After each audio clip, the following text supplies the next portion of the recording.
one is crocodiles. No, what's the first one? The jungle grapevine is the first one. Monkey see, monkey draw is the second one. What was the name of it? And crocodile's tears is the third. The name of it? Tales from the watering hole. What you did. Right? So, and I did it specifically based off of how Kipling used animals. Wow. As Kipling and Aesop, because Aesop did it before Kipling. Yes, right. How that specific genre, which is basically using the anthropomorphic device in a fable or a moral-related story to tell very specific stories based off of Kipling's Just So stories, because I, too, loved them as a kid. And still do. I mean, I read them to my kids now. Sure, isn't that great? Yeah. So, given all that, that sounds like almost like an answer to what my final sort of question, which would be, like, how about marketing? Like, how do you do the marketing? Like, your website is wonderful, it's marvelous, and you've got a terrific studio. How do you go out from... How do you put all this together, thinking about marketing? Well, that is... I'm glad you saved that one for last. Okay, so I have, as part of my thinking about how to go about my career, right? If you go back to what we said at the beginning about how I've been thinking about this literally my entire life and observing people who didn't have a clear path.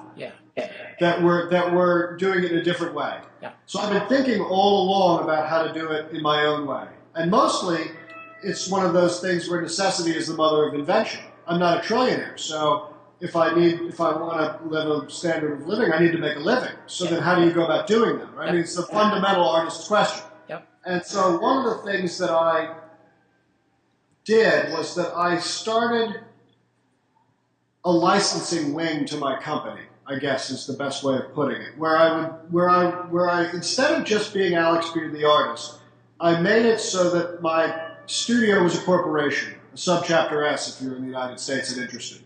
Yeah. And that as a result, the studio could own the rights to everything that I made. So that as soon as I make a painting or as soon as I do a drawing or write a book, copyrights, patents, everything else like that, it all goes into the studio. So what it then allows me to do is to take that imagery through reps that I have in New York and elsewhere. And I decided that I would get into certain categories that were conducive to the way that I think. So puzzles, for example. Yeah. I'm a natural puzzle doer, a puzzler. And when I make a complex drawing or painting, essentially I'm using positive and negative shapes as puzzle pieces. Yes. So I was then able to make specific works that were then sold by my gallery, which I own. Yes. Rights owned by my company, which could then license those rights to a puzzle manufacturer for them to manufacture and distribute for deals that my studio set up with retailers. Yeah. Right? So I was able to do that. And then I was able to do that in multiple different categories. Stationery categories, tote bags, and journals, and what things, right? Yeah. And when you get into that, there's that, and publishing is related to that. The film will be related to that. I mean, you know, at the end of the day, I started like a caveman with a spark, and now I've got this big fire-breathing dragon. You're a conglomerate.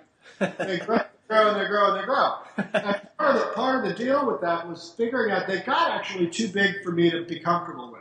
Yeah. And so you were talking about mass production and quality control issues and stuff like that. And I found that it was taking more time to fix problems than it was creating what I wanted to, which was a holistic approach to my art. Yes. I mean, ultimately, how do I market myself? I try to make good art, and then I try to get it out in as many mediums as I possibly can to as wide an audience as possible. Right? There's two different ways of thinking about how to run your your life, your career as an artist. You can, you know, and it's a pyramid, right? And they both courses end up here. So one track is you get a gallery in Chelsea and you wait for the Guggenheims of the world, all three of them, to decide that you're worth a shit. And then you're up here all of a sudden, and these five people are telling everybody else what they should be interested in. Yeah. The alternative track is you can say, fuck them, and I'm going to do it myself, and I'm going to let everybody know that what I'm making is good. And then all these people will tell the three people at the top that they have to pay attention. Yes. And you still end up in the same place. Yeah. And I wasn't confident enough to assume that the three people would think that I was good enough. But I was confident enough because I'm comfortable with people that I could convince enough people that I was worth looking at if I continued to make good art that ultimately it would get me to where I wanted to go. Way to go. And I, just throw something in here. I would assume that because you use Upper Canada stretchers, especially for the big stuff, that you intend that your art be made in a way that it'll last a long time. It'll be a heirloom. People will want to keep it forever because it'll look so good. All that I take for granted. Yeah. I mean, that to me goes without saying, right? The idea there is you make art that is as good as you possibly can, in as professional a manner as you possibly can. Yeah. And then the conversation, and that's it. That's a given. That's like rule number one. It's written at the top, and yes, if you're talking about the best stretcher boards that you can get in North America, Upper Canada Stretchers fits that. If I have a painting that needs to be stretched as opposed to getting something that's not require stretching, Upper Canada Stretchers is where I go for that exact reason that you're talking about. Yeah, fair enough. Well, feel free to take that clip. Thank you. I'm going to leave it in for sure. We might even just take a little slice of it and put it on our website, just like that. This wonderful conversation. Is there anything that I've left out? Do you feel okay about this? Otherwise, I'd close it up. I feel really good. I'll tell you, Donato, the thing to me, yes, I feel like you got it, what you need, but on top of that, the thing that I like most is I love it that I get to see your face and talk to you again when we haven't spoken in a while and see how cheerful you look despite your grizzled appearance. Thank you. I'm cheerful. There's no point. I can get dismayed, as you do, as many do, about a little sun off the our situation, right? I get outdoors. I love to go outdoors. I ride my bike everywhere, and so that's it. Do you have a hockey pick for the Stanley Cup for this year? I have no idea who's going to win. I don't know. I'm sorry, I can't It's all stuff because they started so late, so I have no sense of who's any good. It's